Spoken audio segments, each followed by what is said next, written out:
let's just dive right into it, right? We were going to start talking about the debate. Yep.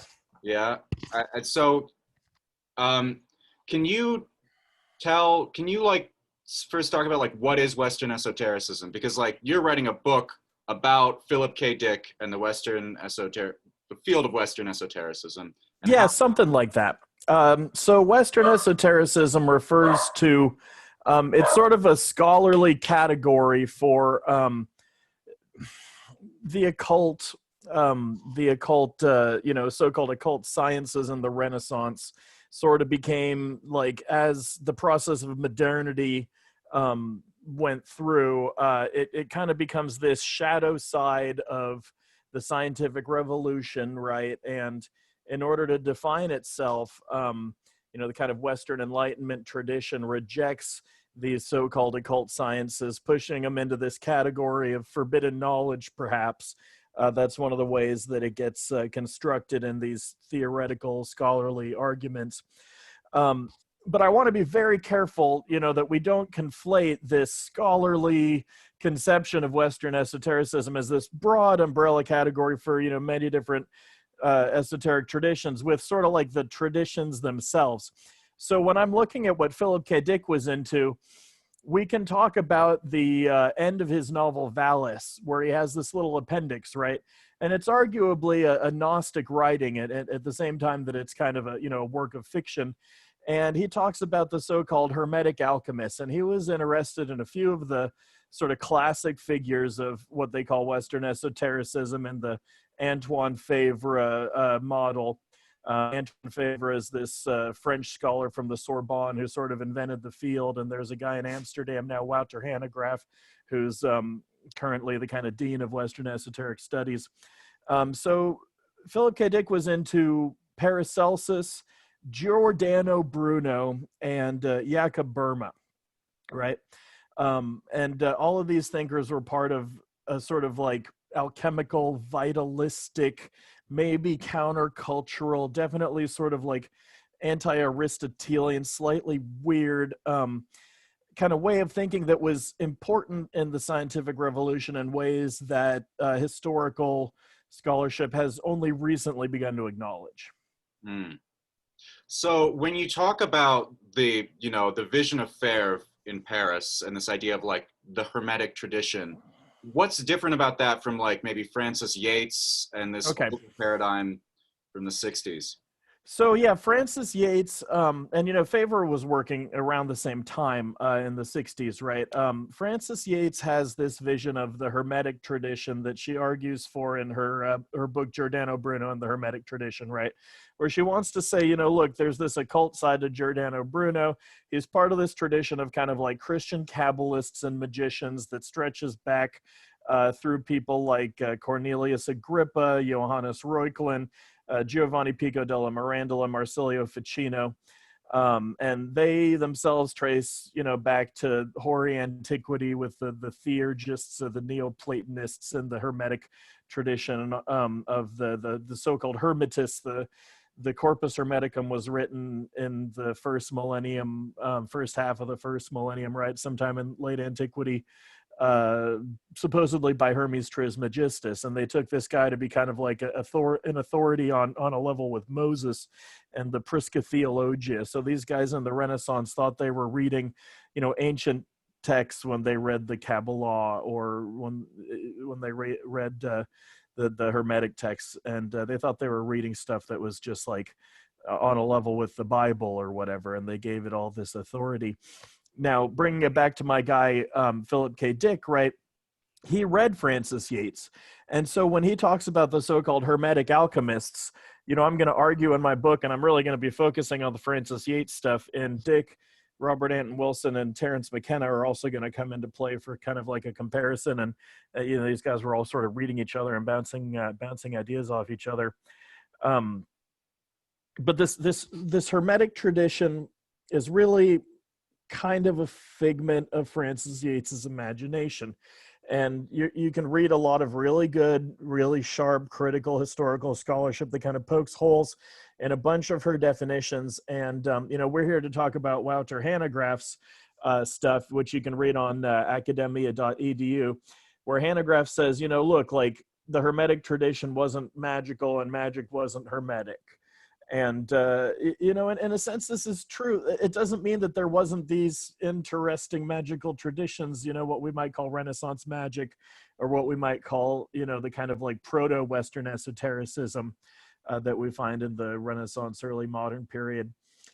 And one of the problems, which I think we're going to be kind of delineating as we get into this talk, is that the problem with Western esotericism is that it's this scholarly concept that applies to modern times, not the Renaissance, not the early modern period. Right. You know, when the kind of definitions of modernity were still being kind of hashed out, right? And so there's all these interesting debates, you know, kind of between alchemists and rationalists, and but at the same time, you know, alchemists were getting a lot of great work done, great thinking done, even though they were operating under these like vitalistic frameworks, right? Mm-hmm. They were still doing science. They were still creating knowledge. Right, and famously now everyone talks about Newton. You know, moonlighting as an alchemist. It's common knowledge at this point, since Keynes found those papers. So, I mean, you're talking about Hanegraaf's idea of the Hermetic tradition. To what extent? I haven't read the book about Lazzarelli, and I think we were talking about that before. But is it true that he argues that it was a form of Christian mysticism in that book, or is that a simplification? I mean, yeah, you know, all these guys were Christians, all of these, you know, Renaissance magi, right? And Lazzarelli's, you know, he's celebrating our Hermetic Dionysius, this guy Pseudo Dionysius, who I've argued, you know, my very first scholarly conference paper, right? I argued that Pseudo Dionysius is this big influence on the Christian Kabbalah, and we should sort of understand it all as a sort of tradition of Christian mysticism.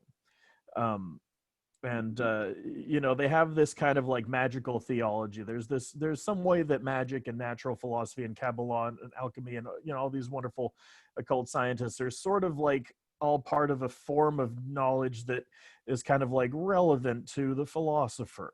But it's a mistake to think about any of these guys with the sort of categories they were throwing around in the 60s of the magus, you know, Ficino the magus, John Dee the magus, right? There's been a lot of great work, and you know, Dan Atrell and his team are coming out with a great new translation of Ficino that really exposes a side of Ficino that you don't hear about in Francis Yates, you know, that he was participating in this anti-Jewish polemic, and, you know, his magic is not really this, you know, just kind of nice intellectual affair, but it's all part and parcel of this really gross, you know, kind of anti-Jewish work that he was doing.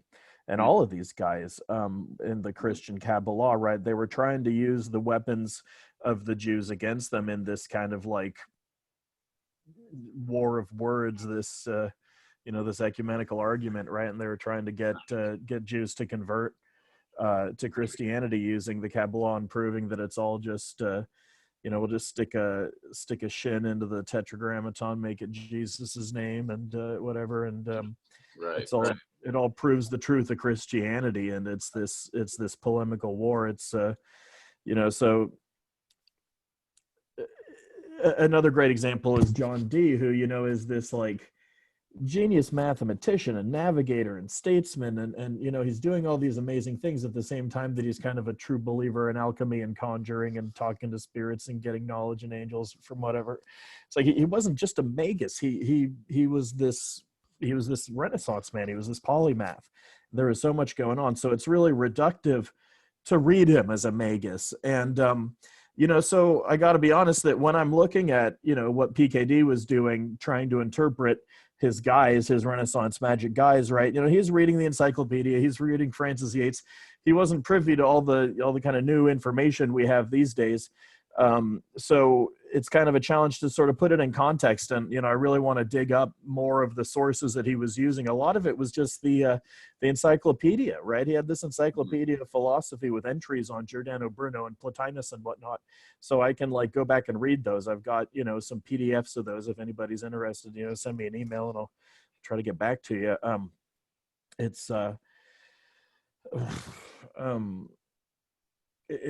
He was also like going to Rosicrucian, like he sent away for these Rosicrucian pamphlets in the back of a pulp magazine ad, you know, Right. and he's like doing those exercises and reading whatever Rosicrucian literature he can find. And he read Robert Anton Wilson's Cosmic Trigger, so who knows what he might have, you know, been turned on to from reading that. And we have some evidence, you know, of what he's reading. There's a great story in Eric Davis's book High Weirdness that I highly recommend anybody who's interested in this stuff go read, where he points out that Phil Dick discovers this thing in Yucca, Burma, that he sort of pretends like he's never come across before. But, you know, if you were to go back, you know, a month earlier, he already had a note about knowing about Yucca, Burma. So it's all part of this like weird sort of initiation he's setting up for himself, where he just sort of stumbles across things as if he had never heard of it before, that it seems like he sort of set up for himself to stumble upon, you know, and just could count on this natural forgetting process or something. But, you know, when we have to really qualify, if we're trying to understand, you know, his research process as some kind of mystical practice or whatever, you really have to qualify it. You know, understanding so much of it is just like his personality, his habit of bullshitting and whatever. And you really have to like separate out, you know, when he's just playing around with ideas. I think that Valles is this marvelous, you know, experiment in writing a Gnostic text using science fictional tropes. And, you know, sure enough, it's successful out there in the world. We can look at, you know, the occult counterculture and, you know, in the, I remember growing up in the 90s, you know, it was very exciting to be reading Phil Dick and getting into Gnosticism. And you met a bunch of people who had kind of the same constellation of interest, you know, who were all sort of interested in a lot of the same things because they got turned on to Gnosticism reading Phil Dick, and this lively community developed, and there's this whole kind of Phil Dickian Gnostic occultism out there in the culture. That's very interesting, and I really want to talk more about that, especially as it relates to the exegesis. But before we go to that, you talked about pseudo-Dionysius and mysticism. I felt like that's a good spot to just get this out of the way. This idea of religionism and the debate between Versluis and Hanegraaf, that I know you'd been talking about it on Twitter at one point, which was what brought to my attention that this was something you'd been thinking about. So do you want to lay out that for us? And so Arthur Versluis, you know, once again at my very first scholarly conference, I had the great pleasure of having dinner with Arthur.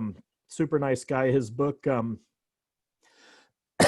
I can't remember the name of it now. One of his books, you know, had been an influence on me, just like reading the scholarly throat clearing introduction of it, you know, and he's like talking about the problem of like esoteric transmission, you know, how can we talk about a, you know, transmission of some kind of esoteric teaching or Gnostic teaching or whatever throughout the ages, when people are always just sort of receiving texts, interpreting these texts, transmitting transmitting that knowledge. How does that all work?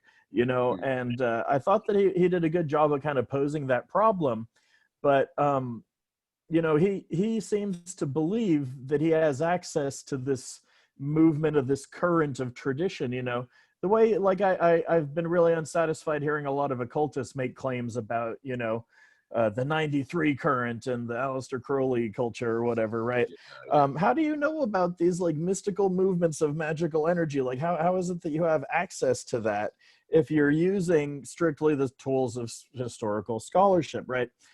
You've got to have some kind of metaphysical access to this stuff. And so, I mean, I recommend, you know, anybody who wants to understand this kind of like alchemical enlightenment, the theosophical enlightenment, as Jocelyn Godwin puts it, that Dick was reading. You know, I mean, Versluis has written a lot of stuff about the kind of Christian Platonists in the 16th, 17th century that were doing this Pan-Sophic thing, you know, Yucca, Burma, and the, what is it, the Chiliastic tradition, you know, that he's kind of got one toe in, and there's just all kinds of nifty apocalyptic kind of thought intersecting with Platonism. And, you know, Versluis is not the worst guy in the world to go read on that stuff. It's just that, you know, Hanegraaf and I, to a large degree, would concur with his evaluation. You know, Walter Hanegraaf describes the problem with the Versluis approach which is characteristic of many like American approaches to religious studies, looking at esotericism, is that it's a religionist approach. And that means that, like 30 years ago when myth scholars would criticize Joseph Campbell for being metaphysical, right? Or Carl Jung for applying this kind of like universalist approach to myth, when it's like, how do you have access to this universal knowledge, right? Or if all, religious experience is culturally bound, and you want to say that mysticism is somehow this like metacultural transcendent, smoke or fume that rises above culture, and we can somehow, how do we step outside of culture and analyze that using our culturally bound tools for analysis? And so I feel like the religionists are just like a little bit too confident that they understand, what it is that we're talking about when we're talking about mysticism, right? Which is like a very problematic term. But, in the Platonism book, I believe Versluis says, well, what the Neoplatonists were talking about really is they were talking about consciousness, and I love that. I love that idea. And I think that there's definitely a lot of truth in that, where you can see how like what we would call consciousness, kind of can be correlated with a lot of the insights that the Neoplatonists had. And like the Neoplatonists were honestly like, very savvy psychological thinkers who were like, by looking at mystical experience, they were kind of discovering things about the mind that like in the 60s when people were doing those LSD and mushroom mystical psychology experiments, right? They were like using psychedelic altered states of consciousness to like discover things about psychology and consciousness. Like there's a lot of insight that we can get into consciousness from reading the Neoplatonists, but I wouldn't say that they were like theorizing about consciousness in the way that we do today, because they didn't have that term. They didn't have like a word that meant anything like what we mean by consciousness. They aren't living after this like Cartesian split, like 400 years after this Cartesian split, right? Where like so much that just seems natural to us and can be taken for granted. Like the idea of Neoplatonism, it's an ism, right? And like that's an Enlightenment concept. That's a post-Enlightenment concept. It comes out of German scholarship, right, in the 18th, 19th century. But like Plotinus didn't think he was participating in Platonism. Although we can like talk about Platonism and talk about how he saw himself in a sort of Platonic tradition. Well, yeah, he saw himself as interpreting Plato, in a sense. And so, yeah, and the same goes for Western esotericism.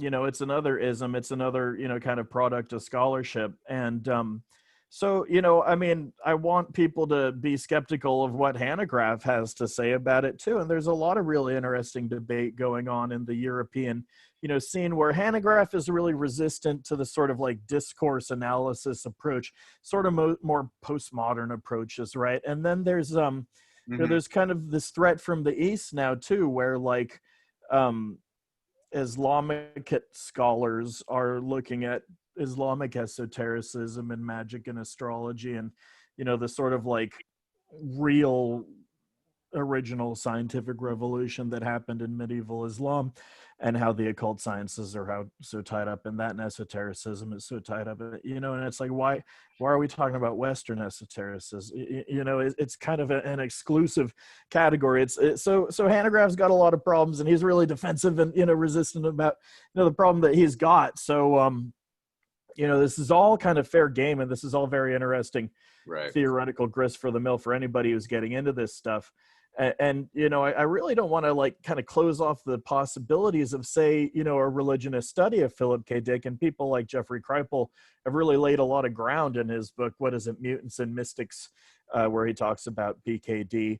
And he's taking this religious studies approach. He's saying, like, look, there's this thing called experience. There's these extraordinary experiences, these peak experiences, mystical experiences, whatever you call it. We've got all this transpersonal psychology now that we can use to like talk about it and analyze it and stuff. And we sort of just like can't deny the reality of these experiences. And so there's this kind of like epistemological sort of challenge from the kind of like awesome, spooky, wondrous nature of all these weird experiences that people have. And I think that maybe it's a little bit overstated, but at the same time, one of the things that's always astonished me about Philip K. Dick, and, we can look at like the R. Crumb comic or something as like a great statement of this, is that like, Dick, whether or not he had a religious experience, like he described one that was marvelous and super fascinating and fun to think about and fun to compare with your own experience. And, you can just go down that rabbit hole forever, and, it inspires all kinds of avenues of research and just sort of like models for you this Gnostic way of life and thinking and researching, that is like legit inspiring. And there, there's a reality there that kind of calls to us as, interpreters. But at the same time, I believe with Hanegraaf that we need to take a lot of caution with that, because it's like, how much access do we really have to this metaphysical transcendent reality, other than the fact that, we can document that a lot of people feel this like Gnostic call after reading PKD. Right. Well, it is sort of paradoxical, and I think Hanegraaf mentions that in his blog post as he talks about how do you write the history of something which transcends history. And then he does bring up that nonetheless, many people manage to engage in this sort of hiero history, and it produces interesting results. So I think, Hanegraaf, from my reading of him, is actually open to these kinds of interpretations. He just, in terms of how he wants to structure his chair or what he's doing, he's not necessarily putting that forward. I have to say, I'm personally a bit biased because Versluis comes from my home state. He got his PhD in the town that I grew up in. I didn't go here, but like this is my home. My That's ancestors awesome. went here, so it's like I on the one hand, I'm quite proud that this town has produced someone on this level. On the other hand, I'm not always entirely in agreement with what he says, particularly his political views, and I think we talked about that. But that's an exception to the fact that I do think he does make some good points about how, at the end of the day, you can't really discount this, even to the point that you may not be able to construct an academic department that can deal with this level of experience, that might not be possible.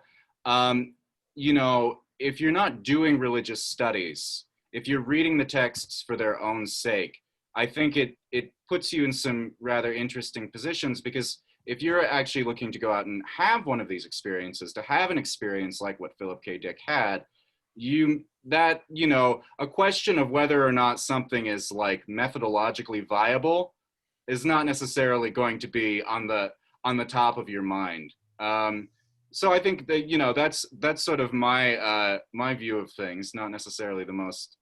I'm not a religious studies major, Well, basically. so why don't I pull out, here's a cool example of, what we really need, what's the desideratum here is interdisciplinary work, right? Like, Yeah. if Hanegraaf is correct that like the tools of the historical, scholar is not going to like, go the distance. So maybe we should mix psychology in there, right? I Yeah. talked a bit about transpersonal psychology. Dick happened to be obsessed with psychology and, very active in like psychoanalyzing himself. So here is, Kyle Arnold's book, the Divine Madness of Pkd, right? And this book is a great start, but in the conclusion, I thought it was really weak and really unsatisfying, because he said, well, it looks like Dick had a, legitimate, religious experience, but just kind of like shrugs his shoulders and throws up his hands about what do I mean by that, right? And I feel like there's a lot of ways that we could be using the, tools of psychology, of just like square academic, psychology, like, that's kind of well documented since the 60s. And, all of these ways that we have formulated for like thinking about religious experience and kind of challenged, the sort of like, rationalistic, like scientific version of that, and how we can get beyond, the limitations of a materialist, approach and stay scientific. Like, there's so much great work has been done there, where we could just dig into what, Dick reported and, do critical analysis of, the kind of like religious meaning of, what was going on. There's a ton of work that religious studies could do in conjunction with psychology alone. I would also point to all this great interdisciplinary work being done, like with cognitive science and religious experience. There was a great interview on the Schwepp with, I believe her name was Frances Flannery O'Connor.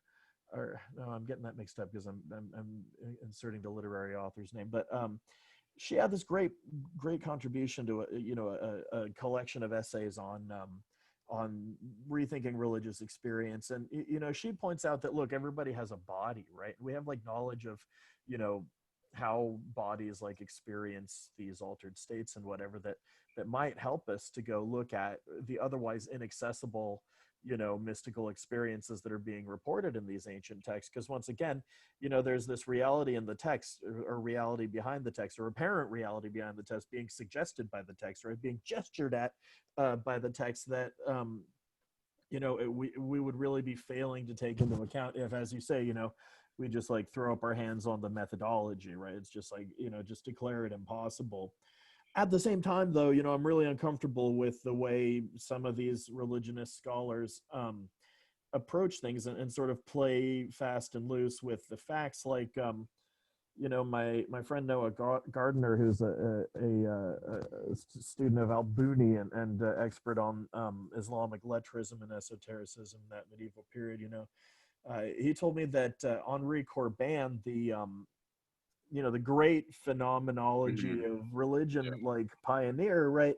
When he needed to prove one of his theories, he just made up a Sufi saint out of full cloth and just inserted some, medieval character, as if he had evidence for it, which he didn't. And like, I don't mean to tar everybody with that, that same brush, but it's just, fascinating how a bunch of really dodgy characters like that, like Mircea Eliade, or Joseph Campbell, or Carl Jung, or whatever, the whole Eranos school, that they just like contributed so much, just dirt to the field. And we're still and these guys were immersed in the sort of like traditionalist occultists who had all this right-wing stuff going on. And we're still sort of getting over the fact that like a lot of stuff was kind of like, in the same way we're seeing weaponized alt-right nonsense today, right?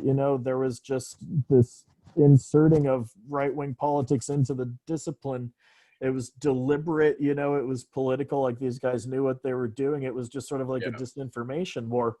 And so like the field of religious studies is still recovering from that. Amy Hale has a great paper, or a great article on Phil Hines' blog, where she points out, like, look, all of us like grew up reading Eliade and having these just kind of warm fuzzy thoughts about the sacred and the profane and the forge and the crucible. And culture needs initiation rituals because like people have needs that are not being met, and there's all this beautiful stuff, and like everybody feels good about it, and it's like a total bummer. And it's like, it's really a fine line that you have to walk as a scholar of this material. Try not to just like harsh everybody's mellow, when like everybody has like a sort of like innocent and legitimate interest in finding this stuff wondrous.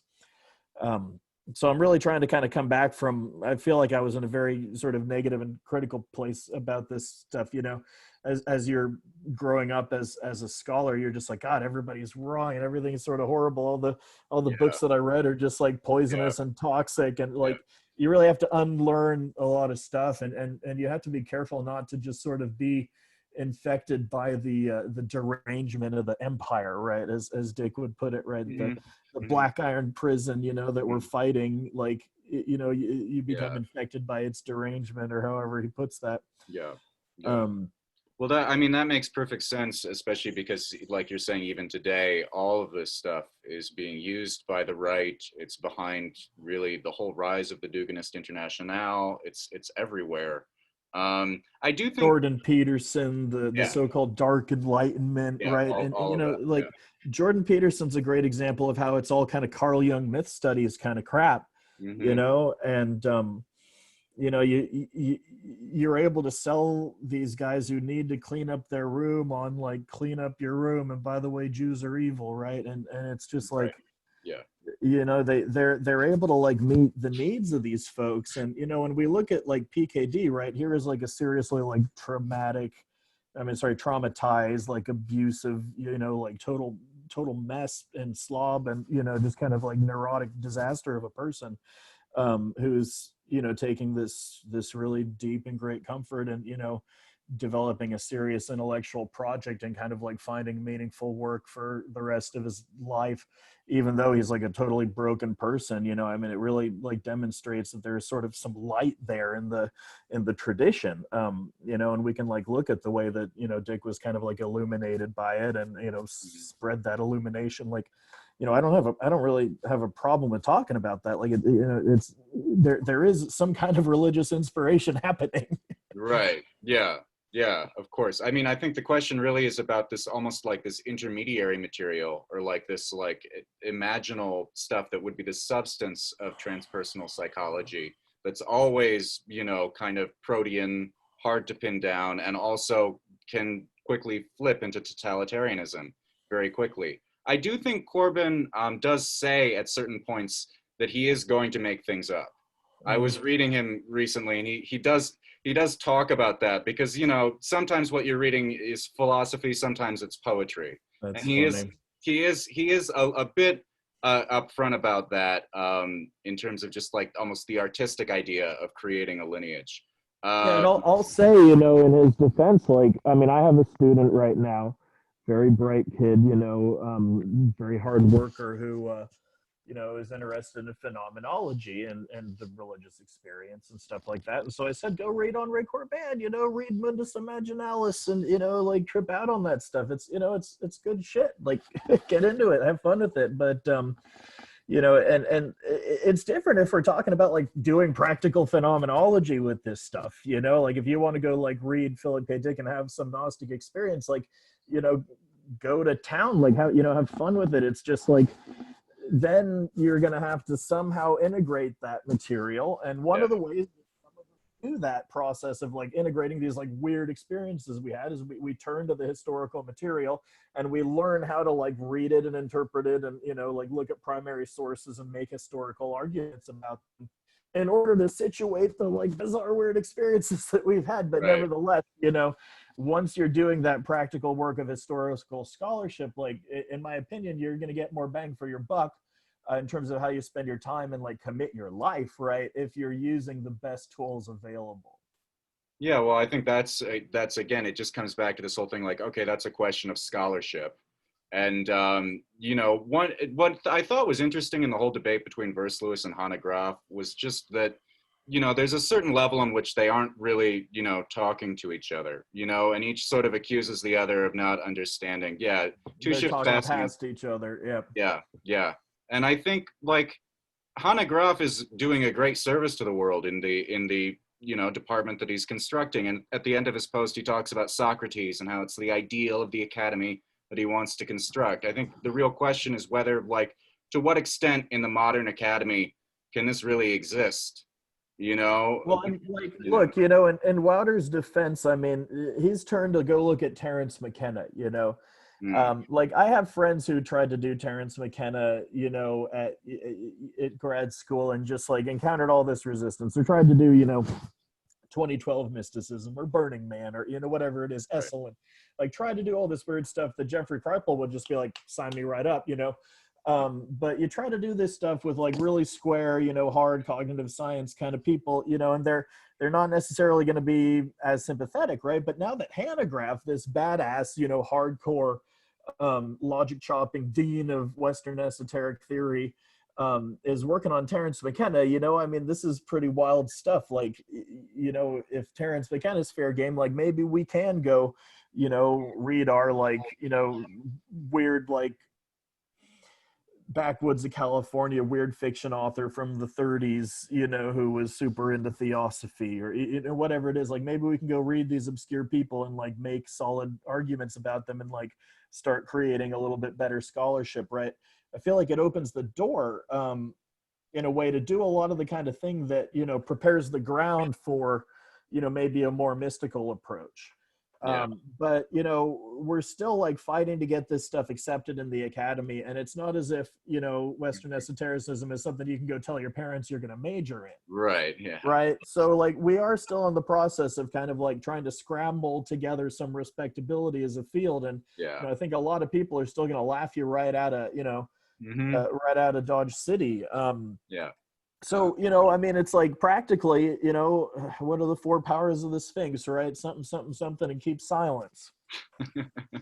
And maybe Yeah. there is, you know, like, I would kind of argue, you know, I don't know if Wouter's going to acknowledge this, right? But, you know, some of this stuff we need to keep secret because, like, it is in the nature of the UFO experience that when you try and describe what the UFO is like, people are going to think you're crazy, right? Like, that's like a structural element of the mystical experience. You know, I saw some biblically accurate angels. You'll never believe it. You know, you literally will never believe it. Like, there's something in the structure of the experience that keeps people from believing it, even when you describe it like as accurately as possible. Yeah. And you know, I've found, like, you know, and I'm speaking not as a scholar here, but like as a practitioner, you know, I found as like somebody who's had weird experiences that it pays to really like pick your battles in terms of like who you're going to try and convince that like what you experienced was like valid or sane. Yeah.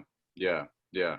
Well, I have to say that I definitely agree with you on that one, and that it's interesting to talk about this debate because I feel like it situates well some of the central problems about bringing this material into the academy, how it should be read, and also, you know, brings up some of the political issues as well that are, like, frankly dangerous and are very topical due to what's happening right now in our society, and that, you know, trying to shove this under the rug would be very harmful if we don't talk about that. And that's something that I think Versluis, unfortunately, you know, does do a lot, and he has ties to the far right, and, you know, was working, had created sort of a whole department at MSU based around that, and so that's something that, you know, should not be condoned. But I think we should probably, since we're running on the time, we should probably switch to this to the, Oh, you yeah. know, the big the crux of the matter here. And so we've been talking a lot about Philip K. Dick already, and about the fact that he had a mystical experience, but I don't think we've ever really defined or described that if someone's never heard of any of this before. Okay. Who Yeah. was he? What happened? So go read Robert Crumb's comic, The Religious Experience of Philip K. Dick. You know, just like Google it right now and you can follow along while we're talking. You can get to it that quickly, I imagine, you know, on Open Culture or somewhere. So in 1973-74, Dick, you know, claimed to have this series of religious experiences. One of the more interesting things to my mind, because I've had a lot of these kind of open eye and closed eye visuals, is that he had like, as if it were, you know, watching a slideshow of the Museum of Abstract Art, like all of these just kind of graphics flashing before his eyes, like he's watching, you know, 1960s underground cinema or something.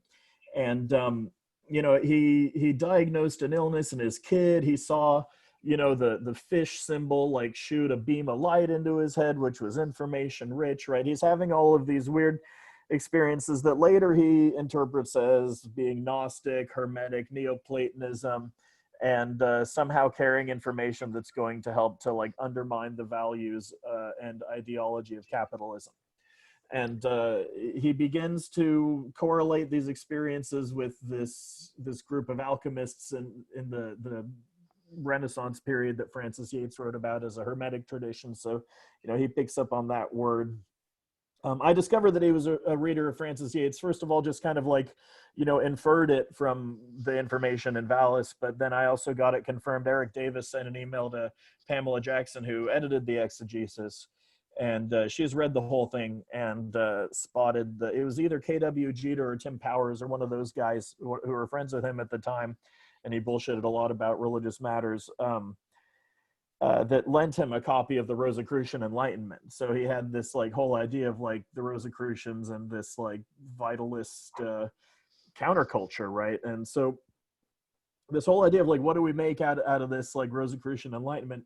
Terence McKenna, who's a great acolyte of Philip K. Dick, goes on to like make his whole career out of interpreting the alchemy of the Rosicrucian Enlightenment. You know, one could argue, you know, so many of his lectures were just these deep dives into Francis Yates and, you know, kind of like making the argument that the alchemical tradition was psychedelic, and like a psychedelic movement can learn so much from the like countercultural strategies of the Rosicrucians. One could argue that, you know, Robert Anton Wilson's intervention in the Discordian movement was to like teach those guys a lot of those kind of Illuminati tricks, right? Right. Long story short, I think I may have gotten far from your question, though, so I'm gonna turn it back to the interviewer. Oh yeah, Um, we were talking about the exegesis. yeah, the exegesis. So there's this text that we have now that was published in the 2010 or 2011. So some, 2012, 2011, yeah, thereabouts. but yeah, Well, yeah, someone. we had a conference in 2012, so I think it was the year before. So it's, yeah, so almost 10 years ago, this text was published, and in Valles, he talks about, he has himself and also his alter ego are both characters in Valles, and his alter ego is writing this text called the Exegesis. And 10 years ago, what that text was supposed to be has finally been published as this very gigantic book.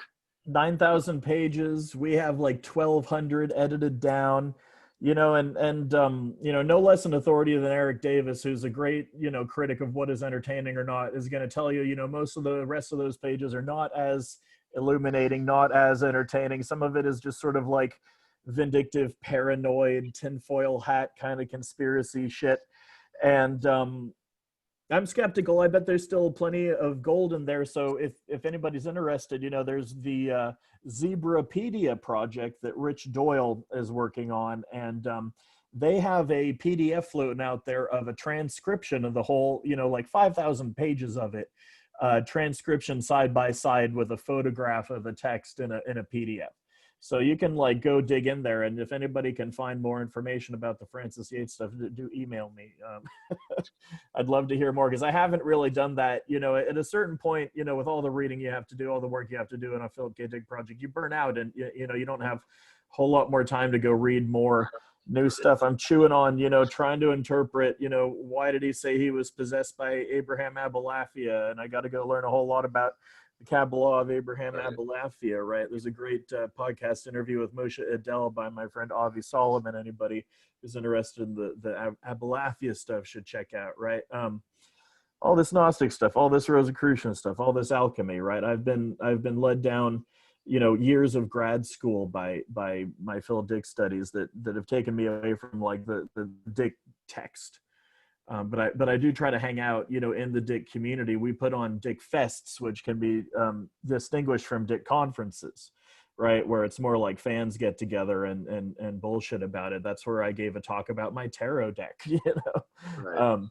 So like, I believe in, it's interesting to compare religionism as sort of like, Amy Hale had this great term, I don't know if it was hers, the broom closet, right? Where so many practitioners are also, witches or magicians or esotericists or whatever, occultists themselves. And we're sort of in the closet about it, right? And there's this weird space in between academic and practitioner that I think is interesting and I want to explore. And I don't know if I would say, I want to like rule out necessarily the tools of religionism, but I'm not sure if they have the right methods for getting metaphysical. Well, yeah, I mean, it's an interesting question. I mean, one way you can think about it is like art, right? If you create a work of art, you're not really constrained by scholarly issues, and maybe you can put that out there, put the material out there in that way. And if you read like Henry Corbin, like I was saying, you could read it as philosophy or you can read it as poetry, right? And so depending on how you read it, it transforms it. And I think what's interesting as well, to how that relates to Dick, is that in the exegesis, it's really an exegesis on his novels, on the art, on the works that he produced, and that they themselves almost to start to transform and assume qualities in his interpretation that maybe they didn't even have, that he never intended when he wrote them. Mm-hmm. Yeah, and we can absolutely compare that to both Neoplatonist and Kabbalistic hermeneutical practices, right? Mm, Where we've got these, very interesting, like legitimately religious spiritual practices of interpretation that produce textual results that like a more strictly analytic hermeneutical approach would find maddening, right? right. And, Dick, no less than, Proclus interpreting Homer. There's this famous text by Porphyry on the cave of the nymphs, right? Dick comes to some pretty weird conclusions about how Ubik is this like transcendent, theological principle of anti-entropy or, whatever Right. it is, or, Yeah. Maze of Death sprang out of a conversation with my friend William Cyril, and Dick wrote this whole like theological treatment after like talking the physics of multiple universes, and Cyril couldn't make heads or tails of it. He's like, I have no idea how our conversation like somehow inspired that treatise and then subsequently that novel Maze of Death. um Dick just like came to some weird conclusions about like what was going on, but like I love the way he's doing this like process of trying to find whatever like secret coded information his like higher consciousness might have like hidden in it, because he's like doing this channeling when he's doing his writing, right? And he would say, even in a kind of like materialist sense, he would like have like visionary experiences of like seeing his characters talking to each other, like as if in a dream or something, right? Or a delirium. He was like, he was a technician of altered states of consciousness, right? He reports having, a facility with like very recognizable, maybe he was like bragging or exaggerating, but definitely like he was a, very talented practitioner of, dorking around with the imaginal or with hypnagogia or, with the phantasmic or however you want to put that. Right, right. And yet at the same time, he does have a kind of like a philosophical grounding or like a theological grounding. He keeps using ideas like pantheism and panentheism to like explain his work. Can you talk a little bit more about that? Like how that... Well, yeah, let me just say, when we're talking about like, the divine Plotinus and Proclus, right? Like I would say, these are two of the like greatest philosophers in history. Yeah. Like everything that like Heidegger contributed to phonology, he cribbed from Plotinus. These guys were no fools, and yet like their interpretations would not like pass muster in English 101 class, right, of Plato. Like they are working with late antique religious ideas like 700 years later that don't apply to Plato's intentions. Like Plato wouldn't understand these interpretations that these guys had. And so Dick, I think, was like, even though he wasn't necessarily always like understanding like chapter and verse of like what Plotinus may have actually contributed, in reading the encyclopedia and getting the kind of like coarse edges, he was able to like work with a lot of these ideas. And he couldn't write a paper about Plotinus for your philosophy professor and get an A+. He didn't have those kind of chops. But at the same time, like, it's amazing how Dick sort of like chronicled a lot of what was going to be super exciting and all the rage in religious studies for the next 40 years. Right? Dick was able to just say, like, look at all this shit. Look at the Nag Hammadi. Look at the like 17th century alchemists. Holy crap, this is amazing shit, you guys. Like, check it out, And like, furthermore, here's how you can get into it. Here's a few sort of weird and kooky ways of getting into it, and you can like use it to make a science fiction story and get movies made out of your shit and influence the culture that way, right?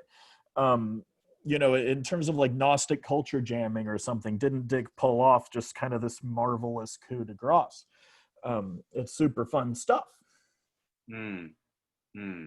Well, it does seem interesting that this is coming out of an environment of the counterculture, and that within that environment, there's already the seeds for sort of a birth of something like Western esotericism to emerge, as maybe not necessarily a discipline or a movement. Certainly these things are a lot more popular now than I think they were a generation ago. A lot of people on the internet have started talking about Hermes Trismegistus, or questioning things like you've been saying about like Plato and Plotinus. Is Neoplatonism even a relevant label? Has the way we've interpreted Plato been wrong? This whole construction about saying that Plotinus was misinterpreting Plato itself being later than, many other interpretations that would put them as closer. So there's a whole, it does seem like there's a whole generation now that's discovering the Western tradition, or I was just reading Foucault today, and he was talking about how Western culture is trying to ignore its Alexandrian roots. We seem to be at a cultural moment where a lot of people are willing to admit that again in a way that they weren't even 50 years ago. Yeah, it's all about Alexandria in the 3rd century AD, man. I mean, I would, just recommend like, go trip out on some Clement. Yeah, definitely. I'll put that. I'll put that on my list, on my reading list. I used to be all about Andalusia, yeah, I've moved to Alexandria. I'm getting, I'm progressing in the A's. I'll get on to Anchorage soon. Anchorage, yeah, the Anchorage esotericism. Yeah. So also talking just a bit more about philosophy, because you've been talking about Neoplatonism, and I think you've talked about this before, but there are other issues where, so he's reading Francis Yates, he's thinking about the 17th century, but he's also talking a lot about 17th century philosophers like Leibniz and Spinoza, who are debating the nature of God, how God should be constituted. What impact does that have on the explorations, I guess I'll call it, of Philip K. Dick? So, there's this lovely story that Dick tells, very poignant, sad story, of how during the like Scanner Darkly days, when Dick was hanging out with a bunch of, druggies, he met this kid who was just like a waste of space. Like this guy was just, 1,000-yard stare. It was like zoned out. He'd taken too many drugs, right? And this kid had, a copy of Spinoza on the bookshelf, and Dick, kind of paged through it and found that the guy had underlined all the like passages in Spinoza that Dick found to be, the most important or their most meaningful or whatever. He's like, look at this guy, his brain broken by drugs, and he used to be so smart, and like he used, being able to dig Spinoza as this example of like, what is like, human flourishing or something like that. Right. And so I am less interested in the like hardcore philosophy side of things. And so I'm not the best guy to, like kind of go toe to toe. Like you got to get up pretty early in the morning if you want to argue monadology with Leibniz or whatever. But I would, I would direct the interested reader to the researches of Alison Coudert, who has written a couple of books, one about Leibniz and the Kabbalah, and it's really kind of about Anne Conway and Henry Moore and the Cambridge Platonists, and the sort of like this kind of like alchemical mysticism in England, right? We could talk about Thomas Vaughan as well, where that's sort of an interesting influence on Leibniz, where he's like kind of basically absorbing Neoplatonism through those guys and like applying that kind of thinking to modern philosophical problems. And we've talked a little bit about how like Hegel was so interested in Bruno and Spinoza and saw them as like attempts to do the kind of like metaphysical advance that he thinks he's doing, or whatever's going on there. And that's not necessarily my scene, but I mean, when Philip K. Dick says, hey, Bruno is my main man, right? Or when he says, like, I'm undermining, the like dialectics of, the Enlightenment that like that undergird capitalism, and stuff like that. Like we have to see it as, he's like thinking about transcendental philosophical like problems, and for the same reason that, if you read Glenn McGee's Hegel and the Hermetic Tradition, another guy I met at my first academic conference, super nice guy, like somebody on my Twitter feed today argued, Hegel was more a Hermeticist than a philosopher, right? And, like when Dick's looking at Jakob Burma, same deal, he's like thinking about the kind of like principles of the universe as like principles of like thought, and if like as above so below, right, there's got to be some kind of mirror between the like cosmos and like your individual consciousness or whatever. It's all like very legit, and it's all very interesting. So like, I mean, I feel like the exegesis could be assigned in a Spinoza class. Like if we're talking about like the reception of Spinoza, like Dick is, just like sort of like a garage philosopher. He's kind of like an outsider artist of this material, but he's still somebody who's like seriously engaging with Spinoza and deserves to be reckoned with, Like I remember one time I like showed Dick's like ramblings on Plotinus that I had like, excerpted out of the exegesis. I just sort of like name searched and pulled out like 20 quotes or something. And And the guy's like, oh, this is just garbage. I just don't even want it. My friend who was like a Neoplatonism scholar, you know, he's like, this guy doesn't understand Platonic, you know, and like just dismisses it. And it's like, I think that like Dick, you know, he knew his philosophy. He was good at it. Even though he was just doing it at a sort of like, you know, blue collar, working class, you Right. know, self-taught, autodidact, you know, kind of level. He's like a punk rocker, arguing with Spinoza, and that, you know, that's fine. Mm.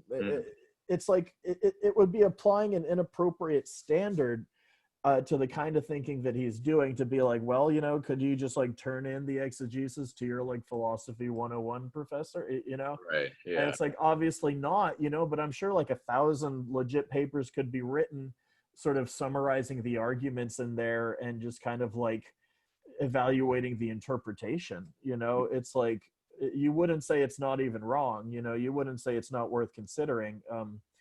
You know, and especially like, I mean, I want to make the kind of historical argument where it's like, look, you know, this guy like was trying to like build a religious life, and this like practice of reading and writing was like the way that he was like working on it, and he was like kind of evaluating the effect that it was having on his like spiritual life, you know? And Yeah.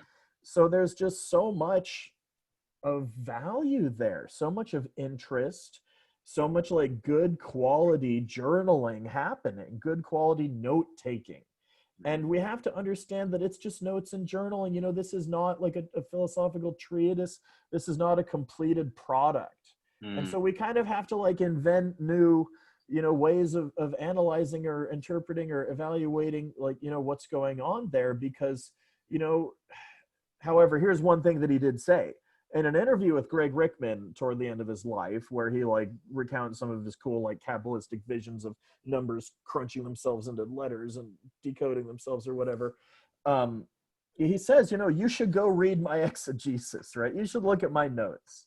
He says something like that to Greg, right? And it's just like, this stuff is there. He obviously wrote it so that like one day, well, I'm not going to say obviously, evidently, you know, he wrote it so that one day, you know, Dick scholars and biographers like Greg Rickman would go read it and check it out, you Yeah. know, Yeah.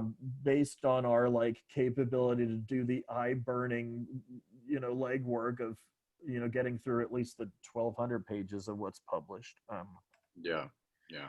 It almost seems like this material is uniquely existing in that sort of space you're talking about, that kind of religionist space, which makes the debate very relevant. I mean, not necessarily, he's not putting out there that he's got some kind of, that he's discovered the Prisca Theologia, although at times he does speak in that kind of language when Yeah, he I would talks. absolutely agree with you. Sorry to cut you off there, but that Dick is a religionist interpreter of this material for sure.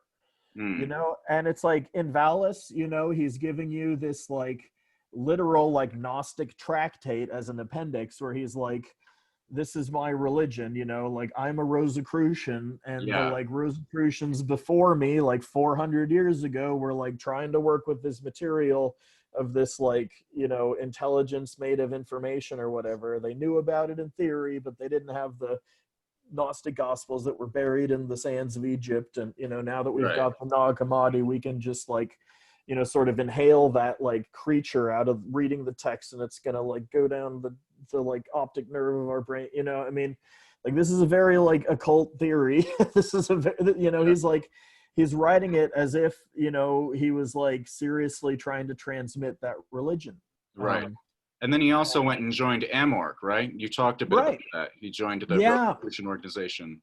Yeah. You know, and like, I find it curious. You know, Eric Davis has been kind of downplaying that, like, oh, you know, he was just all over the place, right? But like, he joined the AMORC in like the early '70s, right, or early to mid '70s. Like you know, he was doing the practices. He was like writing letters about it, you know. And then when he discovers Francis Yates's Rosicrucian Enlightenment and whatever, I mean, obviously he's gonna, you know, he's gonna be influenced in his interpretation of what that material means by the like modern day Rosicrucians.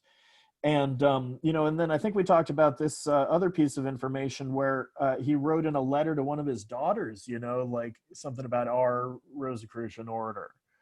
And so, you know, even if he's just like play acting, it's like it's like a pretty significant piece of evidence that like he's play acting Rosicrucian, and then in the appendix to Valles, years later, he's play acting Rosicrucian. He's fictionalizing the like Rosicrucian alchemy of the 17th century in some way, and in some way that is like absolutely a valid religious studies and philosophy topic. Right, right. And I think so. When you're talking about Valles, I think that's interesting because another question I really wanted to ask you is: so he wrote his works of science fiction before he had the religious experience. Then, after he had the religious experience, he's writing the exegesis, and then he writes 3 or 4 novels, depending on how you count it. After that, so what sort of textual relationship or thematic relationship that is there in what he chooses to publish of his experience and what you find in the exegesis? What's the sort of relationship with the new novels when he fictionalizes these sort of religious or revelatory experiences he was having? So there's actually a novel way back in the 60s, Galactic Pot Healer, which we know was written kind of explicitly as like a Jungian allegory, right? So it goes way back, and we can really trace a lot of these not only religious but visionary, mystical, esoteric themes going way back into his early work. And so he's always been kind of preoccupied with a lot of these like religious ideas, religious tropes, stuff like that. So I think it's important to take that into account as well. So when we get to the Valles Trilogy, and I've made the argument, half in jest, that we can include Maze of Death in the Valles Trilogy because that's one of his like theological novels. And then there's also Radio Free Albemuth, which is kind of the first draft of Valles, which is a straight science fiction novel where he's not like injecting his autobiography into it and making it this weird hybrid novel. I'd also argue that when we analyze how it's a hybrid novel, we have to look at like religious genres of writing as part of the hybrid, not just autobiography, which is what Umberto Rossi has just done a great job with in his book The Twisted Worlds of Philip K. Dick, which I highly recommend if you're an interpreter of Valles from the like literary criticism perspective. And so and it's in Valles that he's starting to write, a kind of Kabbalistic novel. And, the Divine Invasion is this like Kabbalistic novel par excellence, like whatever that means. I don't even know what that means. Yeah, I don't know if anybody know what that means. Like, right. He's writing this allegory, and he's kind of like stepped up his game, right? And he stepped up his game into kind of like a higher level than when he was doing Galactic Pot Healer, and it was just like, oh, this is just this Jungian exercise in myth making. It's like the stakes have kind of been raised by taking it to this like visionary plane where it's like I'm having these Gnostic experiences that like have this political dimension, that like this is how we're gonna like smash capitalism. Let's tune in, turn on, drop out, right? So yeah, there's so much going on in the Valles Trilogy. They're this amazing new form. Valles has received a lot of attention for being so experimental. Transmigration of Timothy Archer, though, is also injecting a lot of biographical stuff in that, Dick knew Bishop Pike, right? And so like, it's sort of like more like hinted at or whatever, but it's still a fictionalizing of these like autobiographical experiences of just kind of like a crushing loss and learning to cope using the consolations of philosophy or something like that. They're philosophical hybrid works. There's all kinds of interesting stuff going on there. And I mean, I think that, we need dissertations to kind of analyze that. We need thinkers who are sort of like specialists in literary criticism and interdisciplinary, esoteric studies people, or at least like sympathetic to these kind of webs of connections and different disciplinary approaches that are percolating out there in the Western esotericism field. So I guess I have one more question for you, and you touched on it before a bit, but it's I really wanted to really, before we go, really like get into that. What is the relationship of Ubik to all of this? Because of any one novel that he wrote before the exegesis, Ubik seems to be the most important. Can you talk a little bit about that? So in Ubik, there's this, I don't want to spoil it, right? And Ubik is also like, on a lot of like Marxist reading lists, as this great anti-capitalist novel where, Joe Chip has to like pay his own door a nickel before he can like leave the room at his own house. Yeah. Ubik is this kind of cosmic principle, but then it's also like this thing that's being advertised in these little jingles that are the epigraphs of the different chapters of the novel. Is that what you call the little quote at the beginning? It's like it's safe when used as directed, right? Like it's envisioned as this like spray can, and there's this thing that's happening to the characters who are sort of like immersed in this weird like half death state or something like that is going on. It's kind of ambiguous what's going on. Are they alive, or are they in fact dead, like living in this simulated reality? And then Ubik is this like spray material that you can use to reverse that entropic process that like caused your 1957 Chevy to revert back to a Model T Ford. It's like there's these material cultural objects reverting to an earlier state of technology because of this process that Ubik is the solution for.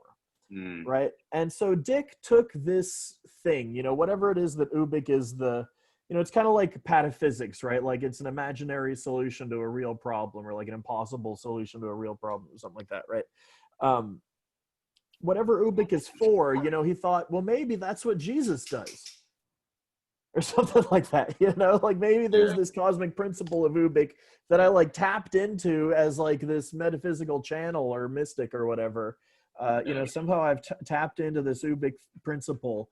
And so now I can go back and read the book that I wrote, and it's like, oh, I was writing about Ubik the whole time, like the real Ubik, the like mystical Ubik, and I just need to figure out what the code was, and like Carl Jung reading an alchemical text, trying to figure out how it's actually a meditation about how to integrate the shadow side of your personality or whatever. Dick wants to go back and read Ubik, and it's not only to get this like metaphysical information, but it's also like saving information that's going to help him heal his own brokenness. And even if we're not talking about like some kind of supernatural, like ultimate like theological import of the novel, maybe he was hiding something in that was going to like help him to heal from all the like trauma that he has like experienced in his life but can't like cope with or confront. It's causing him all of these well-documented difficulties that he was an artful genius of articulating in a very brutally honest fashion that nobody would have wished he spent more time documenting. Well, that's actually I think a rather beautiful place to end this. Is there anything else you'd like to tell us, like about your work or about what you're doing or about PKD generally? Sure. I hope that you'll check out my Philip K. Dick tarot deck. In order for the illustrator and the publisher and I to all get a piece, it's unfortunately $40, so high price of admission. But the PKD tarot is a great way to explore the kind of Gnostic anti-capitalism of Philip K. Dick. I did a bit of channeling myself in the reception of the work. I'm very proud of it, and I hope you'll check it out. I've got a blog, pkdreligion.blogspot.com will get you there, and I've documented many of the interesting, encounters with esotericism that we're puzzling over as we explore this material, and I hope to eventually finish a book. You can catch me on Twitter at T3DY or on Instagram at T3DYHand. Ted.hand@gmail.com is my email. I welcome